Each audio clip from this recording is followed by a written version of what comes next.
Hello friends, स्वागत है आप सभी का आपके अपने चैनल बी स्मार्ट में। आज हम डिस्कस करेंगे कुछ महत्वपूर्ण संविधान संशोधनों के बारे में। बहुत ही इंपॉर्टेंट टॉपिक है ये। हर एग्जाम में इससे जो क्वेश्चन ज़रूर आते हैं और ख़ासकर संविधान संशोधन से जो क्वेश्चन है वो बहुत ज़्यादा आ रहे हैं इस बार देखा गया कि एनटीपीसी के जो एग्ज़ाम हुआ है उसमें बहुत सारे क्वेश्चन जो हैं वो संविधान संशोधन पे आए। तो संविधान संशोधन में कौन कौन से संशोधन हैं जो आपको बहुत ही ज़्यादा इंपॉर्टेंट है, वो सारे आज हम डिस्कस करेंगे। तो चलिए स्टार्ट करते हैं। पहला संशोधन जो है वो है 1951 का। फर्स्ट संशोधन कब हुआ था? 1951 में हुआ था। और इसमें हुआ क्या था? इसमें हमें 9वीं अनुसूची जोड़ी गई थी। जो अनुसूचियां हैं संविधान के अंदर, अभी 12 अनुसूचियां हैं, पहले 8 हुआ करती थी। तो जो 9वीं जोड़ी गई वो कब जोड़ी गई? 1951 में, पहले संशोधन से। अब यहाँ पर मैंने अनुसूचियों में जो संशोधन है वो सबसे पहले एक ही ग्रुप में लिख दिए हैं। तो यहाँ पर 52वां जो संशोधन है वो हुआ था 1985 में। यहाँ पर 10वीं अनुसूची जोड़ी गई थी। ये 10वीं अनुसूची किस पर आधारित है? ये दल बदल पर आधारित है। यानी जो नेता एक दल से दूसरे दल में जाते हैं तो उसके जो अधिनियम है वो सारे 10वीं अनुसूची में दिए गए हैं। फिर है 73वां संविधान संशोधन 1993। 11वीं अनुसूची जोड़ी गई इसमें। 11वीं अनुसूची किस बारे में है? ये है पंचायती राज व्यवस्था के बारे में। जो पंचायती राज व्यवस्था में जो अधिनियम है वो सारे के सारे 11वीं अनुसूची में दिए गए हैं। उसके बाद 74वां, ये 73वां 74वां एक ही साथ हुए हैं। इसमें ये भी 1993 में हुआ। इसमें क्या हुआ? 12वीं अनुसूची जोड़ी गई। 12वीं अनुसूची में क्या है? इसमें दिया है स्थानीय स्वशासन की जो संस्थाएं हैं उनके अधिकारों को यहाँ पर वर्णन किया गया है 12वीं अनुसूची में। अगला क्या है? 21वां संविधान संशोधन। ये 21वां, 71वां, 92वां, ये तीनों आपके 8वीं अनुसूची से रिलेटेड है। जो भाषाएं जोड़ी गई हैं 8वीं अनुसूची, जो 8वीं अनुसूची में सारी भाषाएं दे रखी हैं जो हमारे देश में संविधान में वैधानिक मानी गई हैं। तो उन सारी भाषाओं में कौन कौन सी नई भाषाएं जुड़ी? 8वीं अनुसूची में पहले कितनी थी? पहले केवल 14 भाषाएं हुआ करती थी।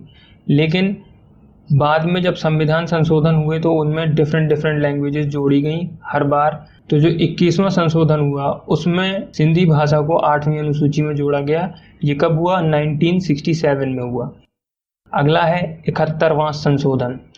ये कब हुआ? ये 1992 में हुआ। इसमें कोंकणी, मणिपुरी और नेपाली, ये 3 भाषाएं जोड़ी गई 8वीं अनुसूची के अंदर। और फिर 92वां, ये कब हुआ? ये हुआ 2003 में। इसके अंतर्गत मैथिली, संथाली, डोगरी और बोडो, ये 4 भाषाएं जो हैं ये जोड़ी गई 8वीं अनुसूची के अंदर। तो जो पहले हमारे पास केवल 14 भाषाएं थीं, अब कितनी हो गई? अब वो 22 हो गई। टोटल अब कितनी है? 22 भाषाएं हो गई इन सारे संशोधनों के बाद। तो ये आप याद रखिएगा, ये इम्पॉर्टेंट है। अब आते हैं बाकी संशोधनों पर। तो ये बाकी संशोधन कौन कौन से हैं? 7वां संशोधन। 7वां संशोधन क्या है? ये 1956 में हुआ। इसमें था कि भाषा के आधार पर राज्यों का पुनर्गठन। ये एक बात, अब इसमें एक चीज़ है कि ये 1956 में हुआ, मगर भाषा के आधार पर पहला राज्य जो बना वो बना आंध्र प्रदेश। और ये बना 1953 में। 1953 में पहला, अगर आपसे क्वेश्चन आता है कि भाषा के आधार पर पहला राज्य कौन सा बना, तो वो बना था आंध्र प्रदेश। और वो बन गया था 1953 में। लेकिन जो संशोधन हुआ वो हुआ 1956 में। मगर 1953 में आंध्र प्रदेश में बहुत बड़ा आंदोलन हुआ और वहाँ पर एक मांग उठी कि हमारा एक अलग राज्य होना चाहिए, तेलुगु भाषी, तमिल से अलग। यानी पहले ये क्या था? तमिलनाडु में था आंध्र प्रदेश, बट वहाँ पर मांग उठी कि हमें अलग राज्य चाहिए। तो 1953 में ये अलग राज्य बना आंध्र प्रदेश पहला, जो भाषा के आधार पर बांटा गया। तो ये चीज़ आप याद रखिएगा। अगला है 10वां संशोधन। ये हुआ 1961 में। इसमें क्या है? दादर नगर हवेली को भारत में शामिल किया गया। अब ये ऐसा क्यों है? क्योंकि इससे पहले ये दादर नगर हवेली जो है पुर्तगालियों के अंडर में हुआ करती थी। मतलब वो उनका उपनिवेश थी एक तरीके से। वहाँ पर अभी भी वो लोग रहते भी थे और उन्हीं के अंडर में गवर्नेंस चल रही थी। भले ही वो भारत के पास था लेकिन भारत का भाग नहीं था। तो संविधान में भारत का भाग बनाया गया उसको 10वें संशोधन में। 1961 में, जब पुर्तगाल ने हमें ये दादर नगर हवेली ट्रांसफ़र कर दी। अब इसके बाद आता है 12वां संशोधन हुआ 1962 में। यहाँ पर भी गोवा, दमन द्वीप ये सारे भारत में शामिल किए गए। ये भी इसी तरीके से उपनिवेश थे पुर्तगाल और फ्रांस के, तो उनको भी हमारे भारत में शामिल किया गया 12वें संशोधन में। फिर आता है 13वां संशोधन, ये भी 1962 में हुआ। इसमें नागालैंड को अलग राज्य का दर्जा दिया गया, यानी नागालैंड नया राज्य बना भारत का इस 12वें संशोधन में। पहले नागालैंड क्या था, ये असम के अंदर आता था, असम का ही एक भाग हुआ करता था नागालैंड। तो 1962 में 13वें संशोधन में नागालैंड को नया राज्य बनाया गया। अगला है 18वां संशोधन, ये हुआ 1966 में। यहाँ पंजाब से अलग हरियाणा नया राज्य बना। हरियाणा एक नया राज्य बना पंजाब से अलग होकर। कब? 1966 में। अब ये बात आप याद रखिएगा, जितने नए राज्य बनने का पुनर्गठन है, जो राज्य बनने के जो जितने संशोधन हुए हैं, ये बहुत इंपॉर्टेंट है और डेट्स बहुत इंपॉर्टेंट है। आपको पता होना चाहिए कि कब कौन सा राज्य बना, क्योंकि एक तो ये भी क्वेश्चन आता है कि राज्य कब बना, और ये क्वेश्चन भी आता है कि किस संशोधन के अंडर में वो राज्य नया बना। तो ये दोनों चीज़ें बहुत इंपॉर्टेंट हैं। आगे बढ़ते हैं। 36वां संशोधन ये हुआ 1975 में। इसके अंडर क्या हुआ, इसमें सिक्किम को 12वां राज्य बनाया गया, यानी राज्य बना सिक्किम भारत का 36वें संशोधन के अंतर्गत। अगला है 42वां और 44वां, ये दो संशोधन बहुत इंपॉर्टेंट हैं। पहला ये 42वां जो संशोधन है ये हुआ 1976 में। अब ये एक बहुत इंपॉर्टेंट संशोधन है, और ये हुआ कब है, ये हुआ है आपका इमरजेंसी के टाइम पे। इमरजेंसी के टाइम पे ये संशोधन हुए थे। तो इस संशोधन में 42वें संशोधन में बहुत सारे बदलाव किए गए हमारे संविधान के अंदर। सबसे पहला बदलाव क्या किया गया कि प्रस्तावना की भाषा में पंथ निरपेक्ष, समाजवादी और राष्ट्र की अखंडता आदि शब्द जोड़े गए। पहले जो हमारी प्रस्तावना की भाषा थी उसमें ये सारे शब्द नहीं थे, तो 42वें संविधान संशोधन में ये शब्द जोड़े गए। अगला है मौलिक कर्तव्य जोड़े गए, और इनको रखा कहाँ गया, संविधान के भाग 4 का और अनुच्छेद 51 का के अंतर्गत मौलिक कर्तव्यों को रखा गया। अब मौलिक कर्तव्य लिए कहाँ से गए, ये भी क्वेश्चन आ सकता है। तो ये लिए गए हैं आपके रशिया से, यानी रूस से। और कितने हैं मौलिक कर्तव्य, तो मौलिक कर्तव्यों की कितनी संख्या है, ये हैं टोटल 11 मौलिक कर्तव्य हैं हमारे संविधान में। अगला क्या है, समवर्ती सूची में 5 नए विषय जोड़े गए। समवर्ती सूची क्या है, समवर्ती सूची है आपकी 7वीं अनुसूची। 7वीं अनुसूची के अंतर्गत समवर्ती सूची आती है। तो यहाँ पर आप याद रखिएगा कि 7वीं अनुसूची में समवर्ती सूची है, ठीक है। इसमें 5 नए विषय जोड़े गए, जो कि विषय कहाँ से, कुछ विषय इसमें उठाए गए जो राज्य के विषय थे उनको केंद्र का विषय बना दिया गया, और कुछ नए विषय भी जोड़े गए। तो ये एक इम्पॉर्टेंट चेंज किया गया। अगला है सांसद और विधायकों का कार्यकाल 5 वर्ष से 6 वर्ष कर दिया गया। तो ये एक बहुत बड़ा बदलाव था कि सांसदों की जो कार्यकाल है वो बढ़ा दिया गया, 5 से 6 साल कर दिया गया। तो ये था 42वां संशोधन। 42वें संशोधन के अंतर्गत ये सारे काम किए गए इमरजेंसी के दौरान। ये आप याद रखिएगा कि इमरजेंसी के दौरान ये सारे काम हुए।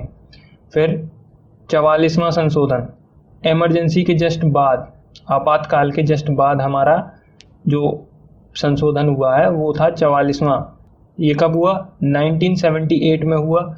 इसमें क्या किया गया, इसमें बहुत सारे अच्छे चेंजेस किए गए, जैसे कि जो 19वां अनुच्छेद है उसमें मौलिक अधिकारों को खत्म नहीं किया जाएगा। कब नहीं किया जाएगा, सशस्त्र विद्रोह के आधार पर। पहले जो हुआ करता था, पहले क्या, जो इमरजेंसी की घोषणा करने के लिए 3 रीज़न दिए गए थे। पहला रीज़न था ये सशस्त्र विद्रोह वाला, दूसरा था वॉर, मतलब हम किसी कोई कंट्री के साथ हमारा वॉर चल रहा हो तो इमरजेंसी लगाई जा सकती है, या फिर आक्रमण, कोई कंट्री हम पर आक्रमण कर दे, बाहरी अटैक अगर हो जाए तो हम इमरजेंसी लगा सकते हैं। तो ये 3 थे, लेकिन संशोधन ने क्या किया गया, सशस्त्र विद्रोह के आधार पर जो इमरजेंसी अगर लगाई जाएगी, इमरजेंसी अभी भी लगाई जा सकती है, बट उसमें मौलिक अधिकार नहीं खत्म होंगे जो अनुच्छेद 19 में दिए हैं। जो ये वाली इमरजेंसी लगी थी, जो इंदिरा गांधी जी के टाइम पे लगाई गई थी, उस इमरजेंसी का आधार क्या था? आधार यही था, सशस्त्र विद्रोह। इसी आधार पर लगाई गई थी वो इमरजेंसी, और वहाँ पर ये सारे अधिकार जो हमको दिए गए हैं वो ख़त्म कर दिए गए थे। तो ये चीज़ हटाई गई कि अगर सशस्त्र विद्रोह के आधार पर अगर हमारी इमरजेंसी लगती है, अगर सशस्त्र विद्रोह के आधार पर इमरजेंसी लगती है तो मौलिक अधिकार खत्म नहीं होंगे। ये पहला संशोधन इसमें किया गया 44वें संशोधन में। अगला क्या है? यहाँ पर सांसद और विधायकों का कार्यकाल फिर से 5 साल कर दिया गया। जो यहाँ पर 6 साल किया गया था वो यहाँ पर बदलकर फिर से 5 साल कर दिया गया। और संपत्ति के अधिकार को मौलिक अधिकार से हटा दिया गया।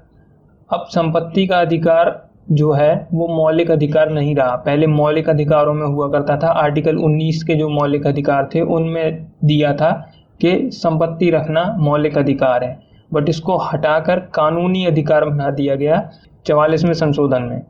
तो ये इम्पोर्टेंट क्वेश्चन है कि संपत्ति का अधिकार किस संशोधन में हटाया गया? तो वो 44वें संशोधन में हटाया गया। नेक्स्ट है 55वां संशोधन। ये कब हुआ? ये हुआ 1986 में। इसमें क्या था? इसमें अरुणाचल प्रदेश अलग राज्य बना।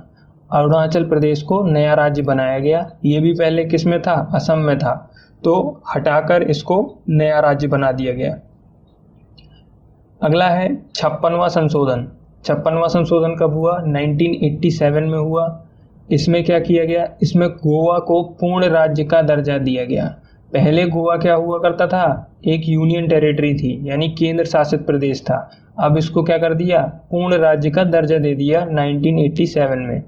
नेक्स्ट है 61वां संशोधन। ये कब हुआ? ये हुआ 1989 में। इसमें मतदान की आयु को 21 साल से घटाकर 18 साल कर दिया गया।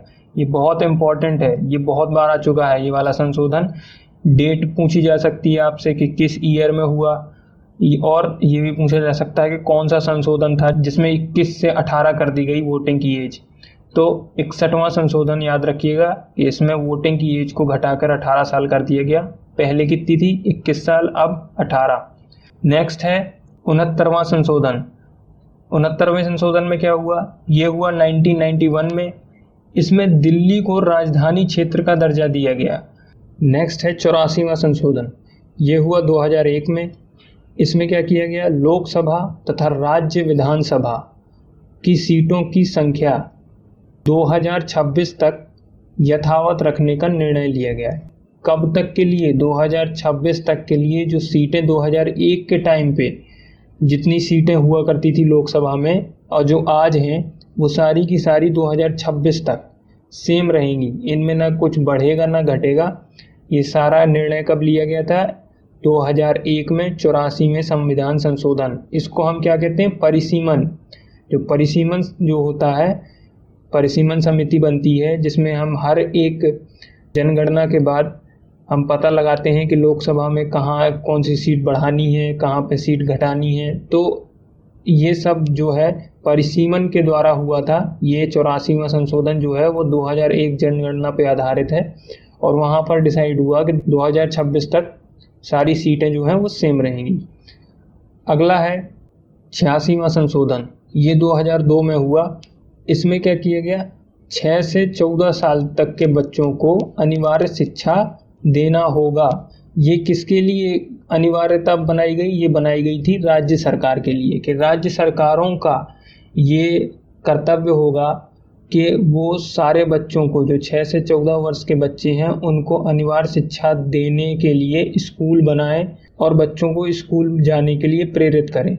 यानी प्राथमिक शिक्षा को मौलिक अधिकार बनाया गया कि प्राथमिक शिक्षा कंपलसरी है हर एक व्यक्ति के लिए, हर एक बच्चे के लिए। इसको जोड़ा गया अनुच्छेद 21 का, यानी अनुच्छेद 21A। ये क्या है? ये मौलिक अधिकार के अंडर में आता है कि प्राथमिक शिक्षा को मौलिक अधिकार बना दिया गया। किस संशोधन में? 86वें संशोधन में। तो ये आप याद रखिएगा, इससे 2 क्वेश्चन बनते हैं। कौन से संशोधन में हुआ कि शिक्षा के अधिकार को मौलिक अधिकार कर दिया गया, ये क्वेश्चन, और कौन सा आर्टिकल बना? तो ये है 21A, यानी 21 का। अगला है 88वां संशोधन। 88वां संशोधन कब हुआ? ये हुआ 2003 में। इसमें क्या किया? सेवाओं पर कर यानी सर्विस टैक्स लगाया गया। सर्विस टैक्स स्टार्ट किया गया 88वें संशोधन के अंतर्गत 2003 में। इससे पहले हमारे देश में सर्विस टैक्स नहीं लिया जाता था, लेकिन 2003 में इंडिया में सर्विस टैक्स लगाया गया 88वें संविधान संशोधन के द्वारा। अगला है 100वां संशोधन। ये किया गया आपका 2015 में। ये है क्या? ये है भारत और बांग्लादेश के बीच में भूमि बंटवारे से संबंधित। जो भारत और बांग्लादेश के बीच में जो लैंड डिस्ट्रीब्यूशन है उस पर आधारित है ये संशोधन, 100वां संशोधन। आगे बढ़ते हैं। नेक्स्ट है 101वां संशोधन। 101वां संशोधन ये कब हुआ? ये हुआ 2017 में। इसमें क्या किया गया? जीएसटी को लागू किया गया। जीएसटी ये कब लागू किया गया था? 1 जुलाई 2017 में। यहाँ पर आपको याद रखना है डेट, पूरी डेट पूछी जा सकती है कि कब लागू हुआ। तो 1 जुलाई 2017 को जीएसटी हमारा लागू हुआ था भारत में, और 2017 में ये 101वां संशोधन था जिसके जरिए लगाया गया। अब 1 जुलाई को क्या है? जीएसटी डे भी 1 जुलाई को मनाते हैं, ये याद रखिएगा। 1 जुलाई क्या है? GST day. ये क्वेश्चन भी आया है, जीएसटी डे कब मनाते हैं? तो वो है 1 जुलाई को। तो ये बहुत इंपॉर्टेंट है, याद रखिएगा आप। नेक्स्ट है 102वां संशोधन। ये हुआ 2018 में। इसमें क्या किया गया? पिछड़े समुदाय के लिए राष्ट्रीय आयोग का गठन किया गया। तो ये 102वां संशोधन है। 103वां ये हुआ 2019 में। इसमें क्या किया गया? इसमें आर्थिक रूप से कमजोर वर्ग के लिए 10% का आरक्षण का प्रावधान, यानी जो EWS है, इकोनॉमिकल वीकर सेक्शन है, उनके लिए जो सरकारी नौकरियां निकलती हैं उनमें 10% का आरक्षण का प्रावधान किया गया। ये 103वें संशोधन में 2019 के अंदर। अगला है 104वां संशोधन।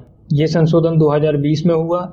अब इसमें क्या है? इसमें किया गया कि लोकसभा सीटों पर SC और ST के लिए जो आरक्षण था वो 8 वर्षों के लिए बढ़ा दिया गया। यानी जो रिवीजन होना था SC ST सीटों का कि अब ये सीटें घटानी चाहिए या बढ़ानी चाहिए, उसको उस पर निर्णय लिया गया कि उसको 8 वर्षों के लिए फिर से एक्सटेंड कर देंगे, बढ़ा देंगे।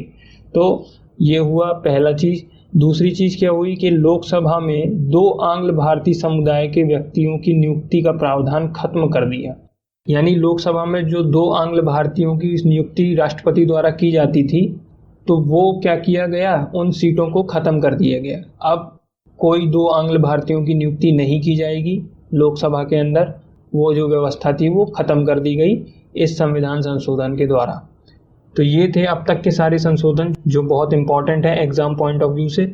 और सारे जितने भी पूछे गए, जो रेलवे या SSC में पूछे गए जितने भी संशोधन है, वो सारे मैंने यहाँ पे कवर करने की कोशिश की है। नए से नया संशोधन जो 104वां संशोधन हुआ है, पिछले साल 2020 में हुआ है, वो सारे संशोधन हमने आज पढ़े। होप कि आपको ये सेशन अच्छा लगा होगा। अगर अच्छा लगा तो प्लीज़ इसको अपने दोस्तों के साथ शेयर कीजिए। और आने वाले एग्ज़ाम के लिए आप सभी को best of luck. Thank you.